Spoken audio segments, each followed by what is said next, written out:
Hello everyone, I'd like to welcome you to the second episode of Cuik Talk, the official podcast of Penicuik Athletic Football Club. Just a few things before we get into today's podcast. We've got something special for you today. I'd just like to thank everyone for the positive feedback to last week's podcast with Tony Begg. Really meant a lot to myself and Tony to see your positivity come out from that, and hopefully you'll enjoy today's just as much. Just another bit is we're now also available on Apple Podcasts, not just on Spotify, we're also on Google Podcasts as well. We've managed to get that one sorted out this week. So if you want to drop us a subscription anywhere, drop us a rating, it'd be really appreciated, and we hope you enjoy today. And on to today's podcast, I'm delighted to have a first fan podcast as I'm joined by season ticket holder Craig Sutherland. Craig, how are you?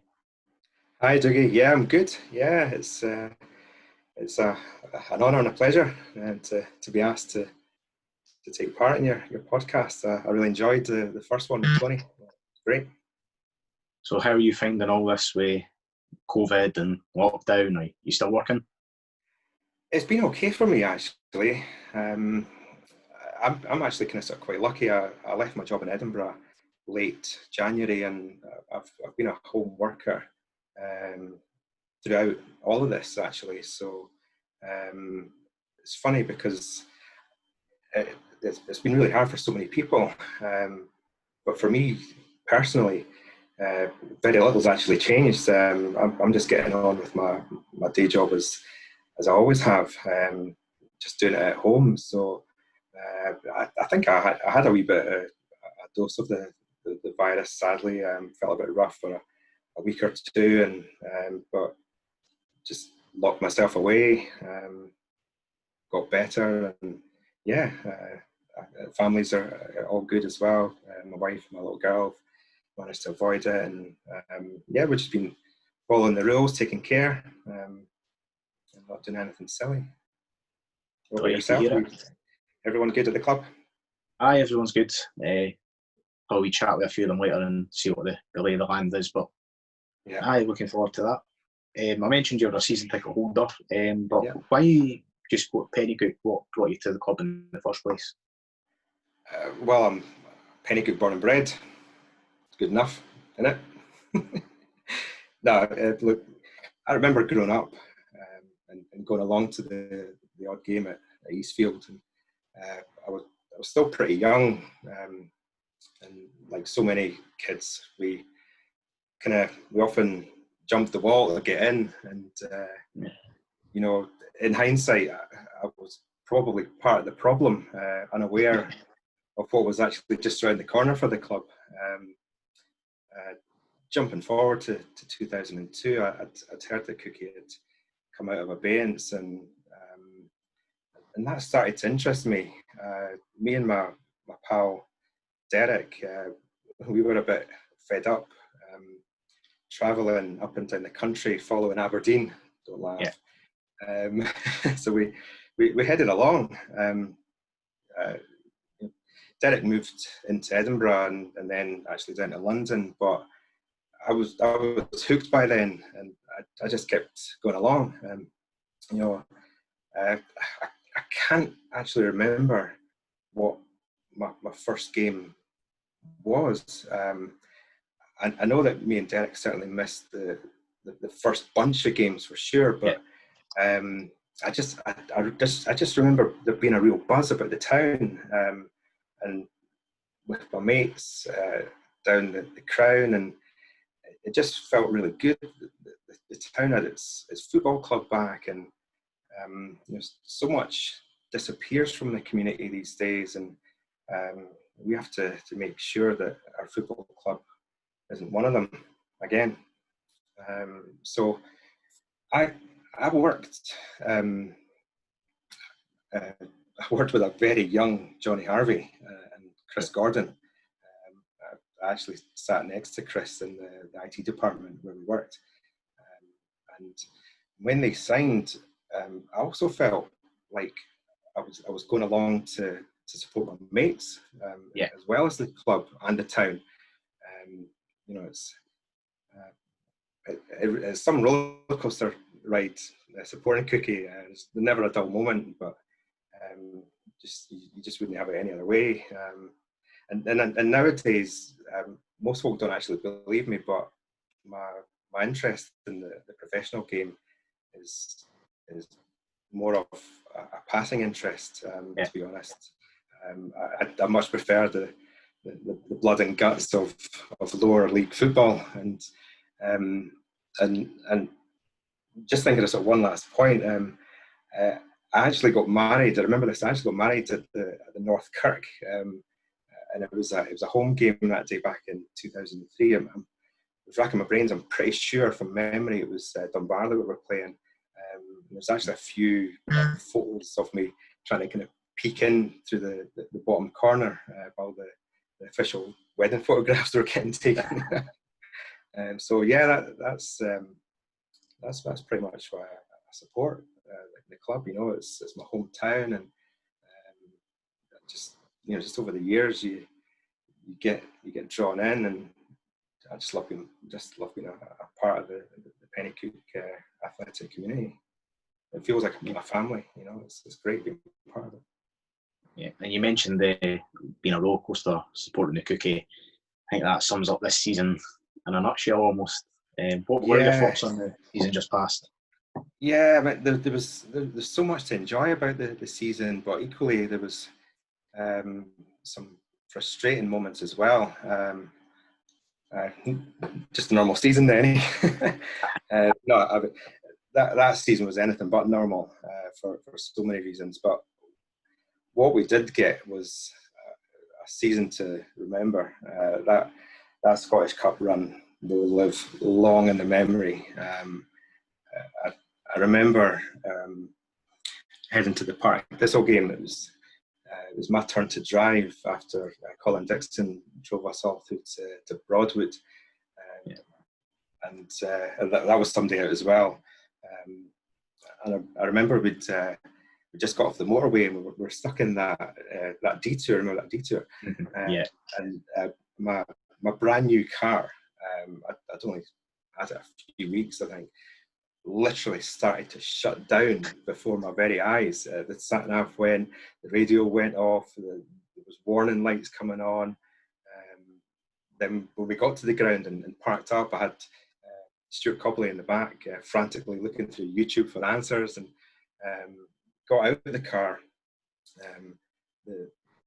The boot had locked down. We couldn't get into the boot, and it started raining, and the lads couldn't get the jackets out. And then after all that, the four main doors then wouldn't lock. So I thought I was going to have to sit in the car for the whole game, and wait, and the guys come out at the end, but we got it sussed. It was all good.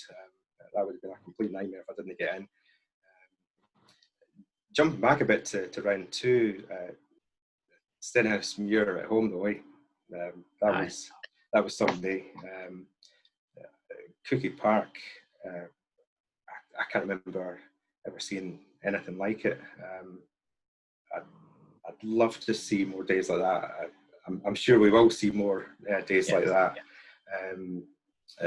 It must have been some buzz for the players and the staff and the committee that day, and the crowd was electric.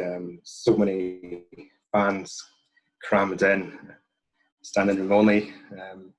Brilliant. The lads. The lads rose to the occasion, didn't they? They were absolutely relentless for the whole 90 minutes.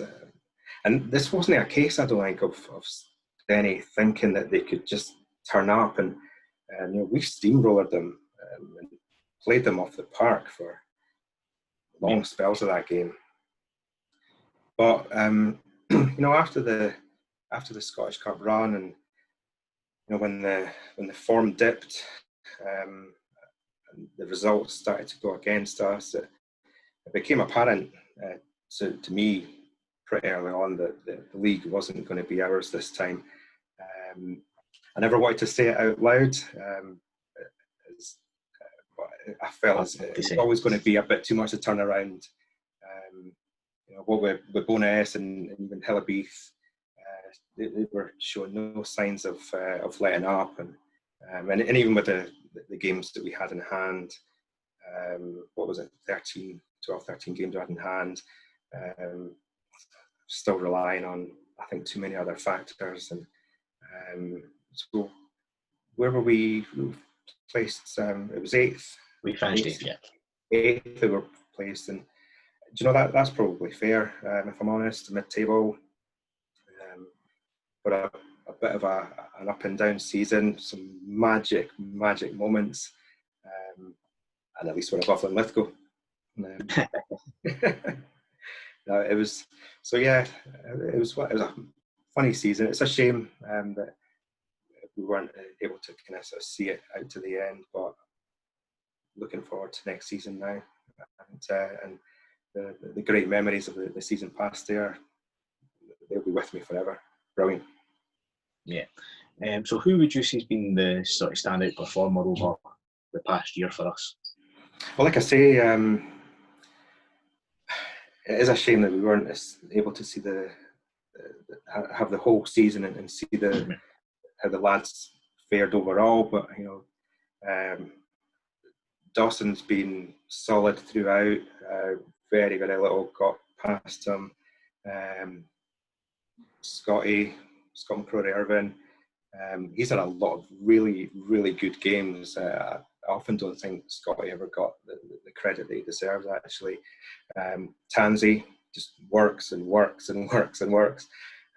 for me, my player of the year this year was Grinchy. He's been moved around the park a bit, and I think he was at his best when he was in midfield. I always just kind of sort of loved the way that when he got the ball and he was pinging it sort of left and right to the guys up front, and it looked like he enjoyed that role the most to me. And the guy deservedly won the goal of the season for that hit against Cumbernauld as well. I mean, they just backed off and wallop, see you later, absolutely brilliant. I know, like many of the guys in the team, he suffered a bit when we sort of went through the slump, but on the whole, his grit, his determination to win, it kind of shone through for me, and I like that in a player. So yeah, Grinchy. Yeah. So you mentioned the Stenhouse-HUME match, and I know you're going to pick it anyway, but what would you say has been your best match in your time following Penicuik? Yeah, there's been a lot of good games. Actually, I did enjoy a lot of the pre-season games as well. When the Rangers guys came to town, and Dundee United and so on. I was initially going to say the Fife and Lothians Cup final win in 2016, just because we hadn't won a big cup in ages. It was against local rivals Bonnyrigg, and we just couldn't beat them, and so we went into that game probably rightly so as underdogs, and I can't even mind how our league form was going on then, but when it kind of sort of really mattered on the night in that big cup final, the boys were immense down in Musselburgh that night, so that does stick in my mind as well. But yeah, the Stenhouse-Muir game by a country mile, just everything about the day. I know we had the hiccup with the weather the week before, but on the day, just doing tickets that you could hold to get in, and the setup was great. The hospitality, the massive crowd, the patter in the stand with my mates and the fans, and I wasn't able to go straight out after the game. Actually, I had a birthday night out for a friend in Loanhead, but we came back up to the Crown later on that night and joined the party, and yeah, brilliant. What a day. And a lot of folk will talk about the Partick Thistle game, and rightfully so. It was magic in its own right, but there was something just about Stenhouse-Muir at home our setup, our ground, our fans, the noise. I don't know what it must have been like for a player that day, but the noise, my ears were ringing. It was just brilliant. That was a brilliant day. And what we'll get on to now the sort of the main portion of why I asked you to come on. Some supporters may remember that Alec Bald actually set the challenge not that long after lockdown began of picking your best Penicuik side since 2002. You were one of the first to reply. So I couldn't help myself. Yeah, I like a wee challenge like that. So that's why your name was first out the hat for the fan pod. So what we'll do is we'll run through the starting 11 that you picked, and we'll get your thoughts on why you picked them. And so firstly, keeping hopefully a couple of clean sheets for us. You've got in goals Billy Bald. Yeah, one of the originals after reforming. I think we signed him from St Mirren, was it? That's right. Yeah, 10 years at the club. Brilliant. Baldy was always a great shot stopper and pretty decent, really, at organising his line. I did admire his decision to move on and give it a go at a higher level, but I remember at the time thinking, God, who are we going to get in to replace him?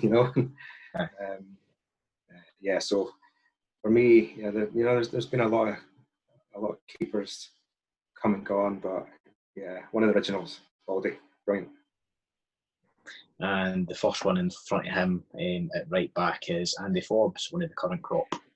Yeah, hands down, one of the best right backs we've had, and probably thinking of it, probably the envy of a lot of clubs in the region. He defends so well. He loves to push up that right wing, and he's bagged a few pretty decent finishes too for a defender, hasn't he? And, generally, gets that eye on goal, and it's none of your rosette stuff from Forbesy. And Scottish junior internationalist as well, and deservedly so. And above all else, just really hard-working, modest guy. I think he deserved his spot in my 11, absolutely. Forbes is great. And on the other side of him, wearing number 3 with his left foot is Ryan BAPTIE. Yeah, this is probably the position I found the hardest to pick, if I'm honest. I've not just selected Ryan just because he's a current player. All my choices are entirely subjective, of course, but I really struggled with picking a left back. Sorry if I've offended any former or current Cuikie left backs, but Ryan for me kind of ticks all the boxes for what a left back should be. Left foot for one, tick. And much like Forbes on the right, I love seeing Ryan driving down that left side. He's got great feet, he's got a bit of pace, so he can get back down from one of those runs up the line. And left-footed players often look really skillful, don't they? Do you know what I mean? And he's got that ability to put in a great cross into the box, whether it's from a corner or in play as well. I just think he's a good all-round left back. Great. And then at centre half, we'll go with the first one where number 4, you've mentioned him already today, is Darrell YOUNG. Yeah, it feels like Darrell's been with us for years and years and years, and trust me, that's a good thing because Dawson gets better and better every season. There's probably been more attempts to lure him away from Penicuik than I'll ever know about, but he's stuck with us, and I'm chuffed about that. Nothing ever seems to to phase Darrell at all. Whatever the game, and whoever the opposition, he just gets on with everything that's asked of him. Has he ever won Player of the Year? I don't think so. He should. He's won one of the awards. I can't remember which version it was, but he has won one of them, yeah. Yeah, and deservedly so. You know, he just gets better and better, and long may that continue. You know, I hope he's with us for next year, and just it keeps on improving his game year on year. What I find, he's been with us for yonks, and yeah, great guy to have at the back, really dependable. Yeah, you mentioned what I find he was. Is that why you picked his defensive partner as the man that signed him, Craig MEIKLE? You know, Craig, for me, Craig was actually just what we needed when he joined us. Kind of being that pantomime type of character to some, it's easy to take a view on how it ended during his managerial spell, but cast your mind back to when he first stepped into the heart of our defence. You know, he was really a really good defender. We had holes everywhere at the time, and he started to organise things. Really dominant in the air, just got the job done. I just thought he was just a really solid big defender that we needed at the time. Plus I loved his catchphrase, time. Whether the guys are in them at any time or not, you know. And actually, I nearly got a T-shirt with that printed on it. I just love that catchphrase, brilliant. I think he still says that at White Hill now and again as well. Picked up on it a couple of times when we've been over. But, so yeah, I think he's often kind of sort of overlooked, Craig MEIKLE, for the brilliant player that he actually was when he first came to us. So that's why I picked him for my 11. Yeah. And we'll go on to probably what is the most sort of nailed on position in, I think, most fans' teams is number 7 right wing, Ryan Gay.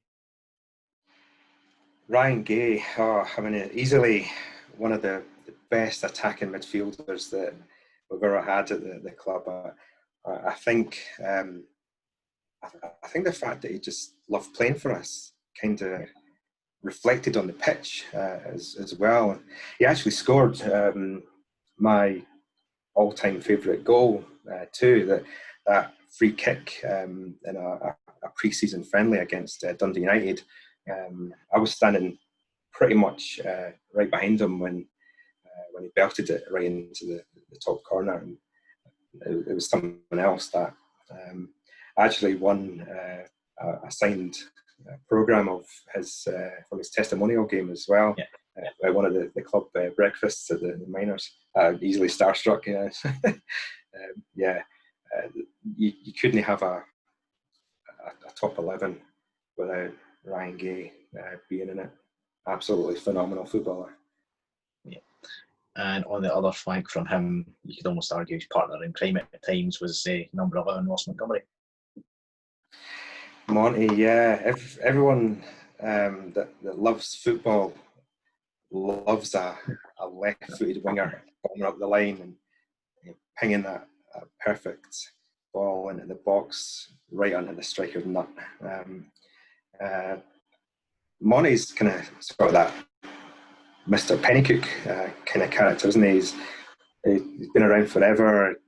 He's gone, he's come back. He's gone, he's come back. He's coached. He's very much very much a one-man club. And you know, Monty was through. He was with us through all the key sort of milestones since we returned as a club. You know, working through all the divisions and getting into the Super League and the cup wins and that. Yeah, again, you couldn't have the top 11 without Ross Montgomery being in it. Yeah, and I know the move on now to the sort of area of the park that I think also gave you a wee bit of trouble, which is the 2 central midfielders. We'll go firstly for number 6, Keith BARR. Yeah, choosing Keith actually was a bit of a flip of a coin for me between him and Lewis Barr. I'd always admired how calm and composed he seemed in midfield. And for me, what was Bonnie Riggs' loss was definitely our gain, as I always thought that he brought the control to the midfield that we needed. Scored a few valuable goals along the way, like free kicks and that, and he was just really consistent. He did it week in, week out, without putting a hair out of place. Yeah. How did he do that? Yeah, that was a tough one to choose actually, because Lewis Barr is a phenomenal footballer as well. He's gone on to be player of the season at Berwick as well. I've not really kind of sort of followed how he's done it as such, but I can only imagine that he's just kind of sort of romping it there, and I'm chuffed for him. But he made it onto my subs bench. And then we'll move on to his partner, number 8, Sam Jones, who also you saw the news yesterday that he was leaving the club. What's your views on that? Yeah, I wish Sam all the luck in the world. I'm gutted that he's decided to move on, but I know that for him it will have been a tough decision, and for him the right decision. I think we'll miss Sam, but his departure opens up the chance for someone else to step in and take over that spot. It's the position that Sam kind of sort of filled. He was such a good creator and kind of sort of vision in midfield. The way he sort of kind of drifts about his area, and he's got that trademark turn of his that I always kind of liked as well. And he's gone for 100 appearances for Penicuik, and that should just alone tell you everything. Yeah. So yeah, come July when his contract ends, I'm sad. Latterly towards the end of last year, we actually ended up working together for the same company in Edinburgh, and we wouldn't talk about anything other than football. We used to drive the boss nuts. But the boss is a Spartans man himself, so I expect he'll be happy now. Sam actually always, in the office, Sam actually always liked to remind me that he's never lost to Broxburn. So daft fact for you to look up. So yeah, good luck, Sam. I no longer work for the company either, but I'll certainly miss Blethren. That's for sure. Yeah. And we'll move on now to your 2 strikers. We'll go firstly for, again, probably one of the most nailed on spots in most people's teams is number 9, Johnny Harvey. Yeah. There's little that I can say about Johnny that hasn't actually already been said. The guy was an absolute goal machine, and of course holds that big record, 100 goals. Given not even half a chance, Johnny would bury it. Johnny's a Trinent lad, and no fan should actually ever forget how much he actually loved playing for Penicuik. And every club wants that top striker, and Johnny wanted to play for us. Easily one of the best centre forwards that the club's ever had.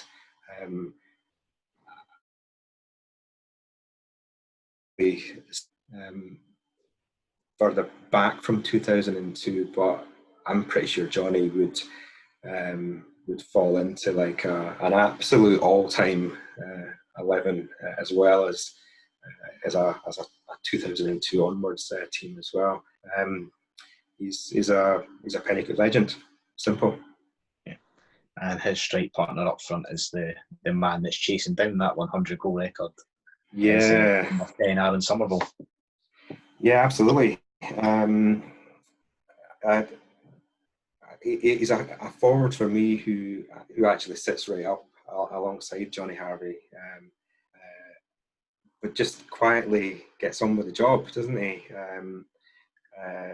I didn't ever think, when Johnny was awarded that glass award thing, I never at that time thought that Johnny's goal record could ever be beaten, but Summy is very, very close now. Yeah.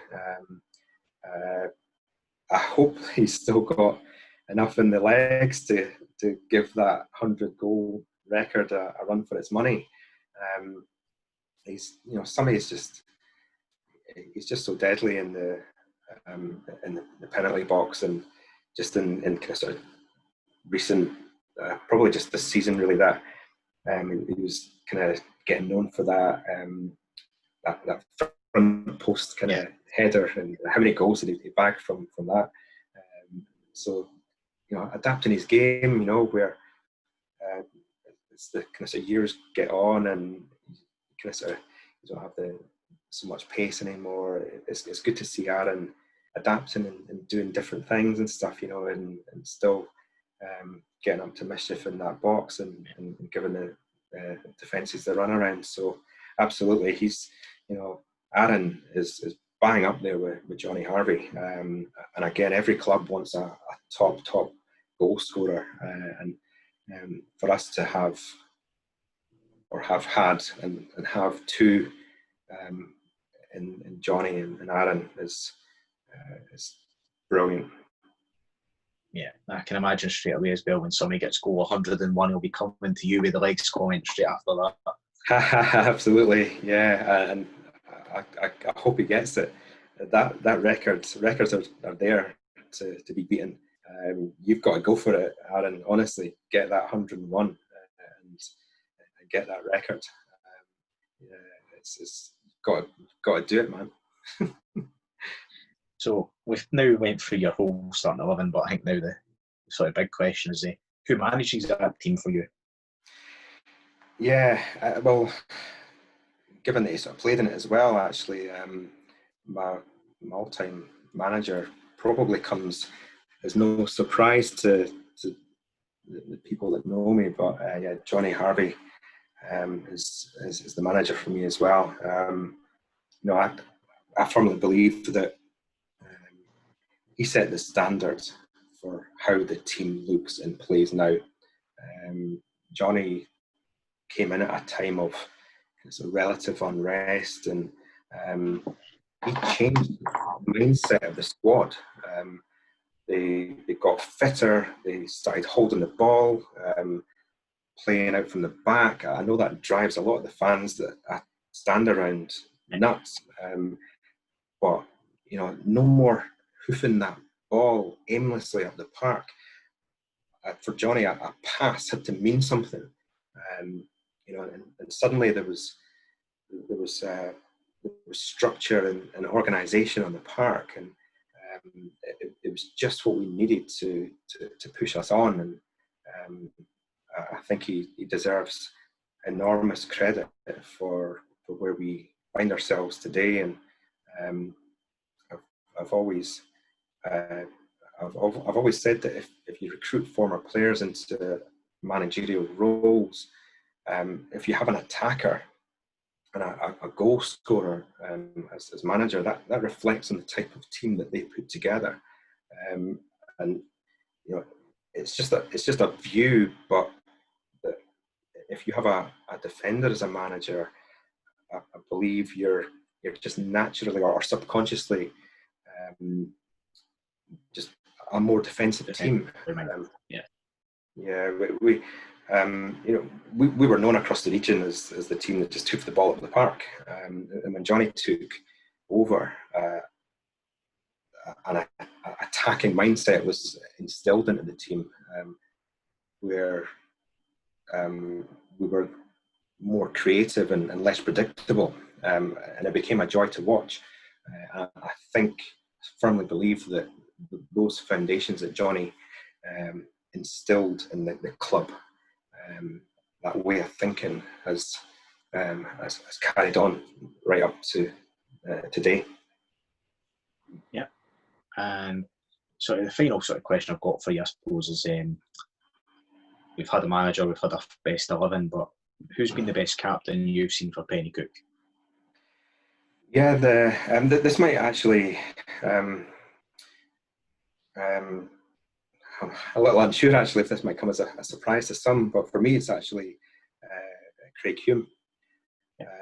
To me, a captain needs to lead strongly and fairly on the pitch, and Hume has a big voice, and for me, he always led by example. And as a fan on the side where we're so close to the players, it's often a bit too quiet at times. But you could always hear Hume sorting this out and sorting that out, and or arguing with the referee, and just being a leader. As a player, he was very, very good. Didn't make my top 11, but in his role as captain, he stood right out for me. I think that also fitted right in with the ethos at the time of how Johnny expected his captain to perform as well, and I'm pretty sure that if you look back at his time at the Penicuik, you could probably count on one hand the number of mistakes that he actually made. Really, really consistent captain. Didn't make my top 11, but he was close. But I love that in a captain. You've got to be vocal and sort your team out around you. And for me, Hume did that actually really, really well. Yeah, I agree wholeheartedly. So I think that brings us almost to the natural end of this, and just like to thank you for coming on and being the first fan to have to be grilled by me. Yeah, no worries. It was fun. Yeah, just gives me a lot to kind of sort of think about and kind of sort of chew over. It's good to have a chin wag, and I'm missing getting along on a Saturday like all of us are, and gets to like a Saturday afternoon where you've just had another week of same old, and getting along to Penicuik was always a good kind of release for me, in that to get out and support the lads and stuff, and I'm really missing it. So fingers crossed that it seems like we're kind of sort of starting to hopefully turn the corner a little bit, and with a bit of luck we'll be back supporting the boys again soon enough. Really missing fingers crossed. Yeah, fingers crossed. And for me personally, to you, Dougie, keep up the good work, all your camera work, all the stuff you do on social media, and especially in a time that we're kind of sort of going through right now. Us punters still need to demand to kind of sort of know still what's going on and stuff, and you're that kind of outlet for us to keep us informed as to what's going on, and so brilliant job. No, not a problem at all, and I think that's us. So thank you, and we'll see you again, and let us know what you think of the podcast. Cheers.